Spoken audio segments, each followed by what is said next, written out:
Human beings are social creatures. We love to surround ourselves with other people and share our personal stories and experiences. We crave connection and interaction. Today we only have to turn on our laptops or smartphones to instantly spark up a conversation. So being on your own for long periods of time, isolated from family, friends, and loved ones, can sound a little scary. But what can isolation really do to a person? What effect does disconnecting from the world and society have? And if the time alone is indefinite, how long would it take to drive a person insane? Today we'll attempt to answer these questions by exploring stories of people who have spent hours, months, and even years on their own. In this episode of the Infographics Show, effects of isolation and how long would it take to go crazy.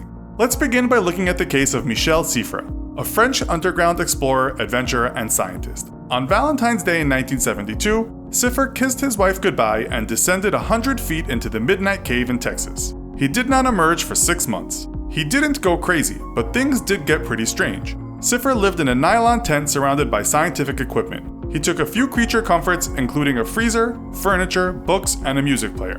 NASA supplied all of his food so they could monitor the experiment as part of their research for long-haul space missions. So how did Cifra fare? Well, the lack of sensory and social stimulation led to a gradual deterioration in his mental well-being, and at one point he even thought about suicide. By day 77, his memory was so bad that he forgot things unless he wrote them down immediately. Cifra survived the ordeal. He did not lose his mind, but even 3 years after leaving the cave, he continued to have issues with his memory and eyesight.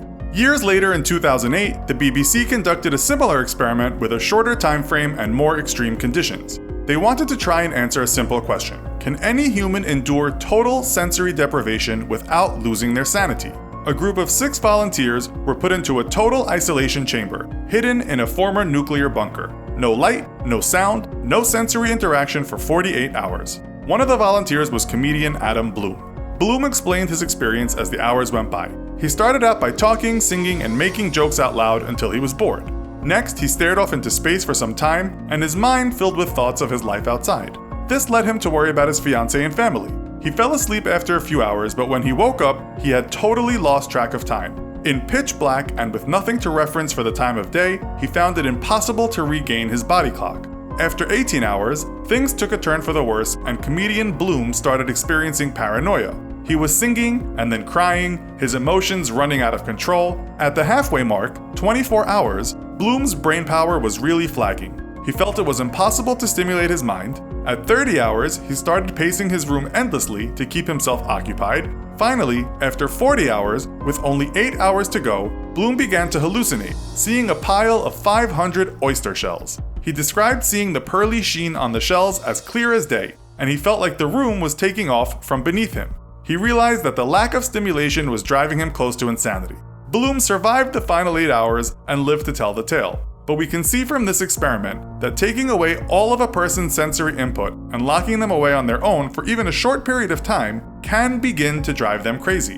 When you think of isolation, something that also springs to mind is life inside a prison. So we decided to look at some of the cases that involve prisoners being kept in solitary confinement. Kenny Zulu Whitmore spent 36 consecutive years in solitary confinement in Louisiana State Penitentiary at Angola. During his time there, Whitmore was deprived of virtually all human contact and spent 23 hours a day living in a 6-foot by 9-foot cell. After he was eventually released back into the general prison population, Whitmore was suffering from what he described as a constellation of muscle atrophy, cardiovascular hypertension, and deteriorating vision caused by a lack of light and visual stimulation in his stifling cell. 36 years in solitary. Now that's a long time, but it's actually not the record. With a little more digging, we discovered the story of Albert Woodfox. Woodfox was released from jail after a staggering 43 years in isolation. Like Whitmore, Woodfox spent 23 hours of his day living alone in his small cell. In 2014, he relayed his experiences to a blogger.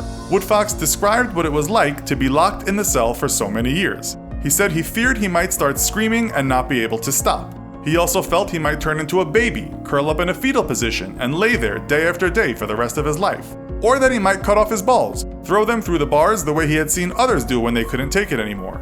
Albert Woodfox's comments certainly sound like those of a man who was flirting with insanity, but he survived. His attorney said Woodfox made it through the ordeal because of his extraordinary strength and character. So we've looked at isolation experiments and the effects on the mind, and we've seen how years in a jail cell can push a person to the edge. What other extreme examples of isolation are there? Well, not everyone is forced into isolation. In fact, in some spiritual traditions, practitioners chose to retreat to the forest or into caves for years at a time. One such person is Tenzin Palmo, who at the age of 21 swapped her job as a London librarian for life as a nun in a monastery in India.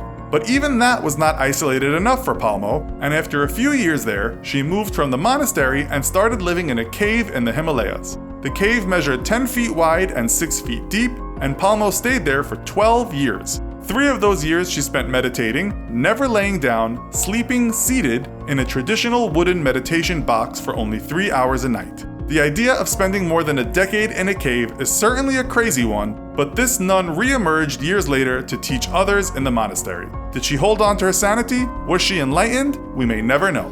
So today we've seen there are many examples of people being in isolation for long periods. How long it takes to drive you crazy depends on the individual and the conditions of their isolation. But even in the extreme cases we looked at, when people do lose their grip on reality, they also tend to recover. So, how do you think you'd react to being in isolation? Let us know in the comments. Also be sure to check out our other video called What Would Happen to Your Body If You Lived in the Bathtub. Thanks for watching, and as always, don't forget to like, share, and subscribe. See you next time!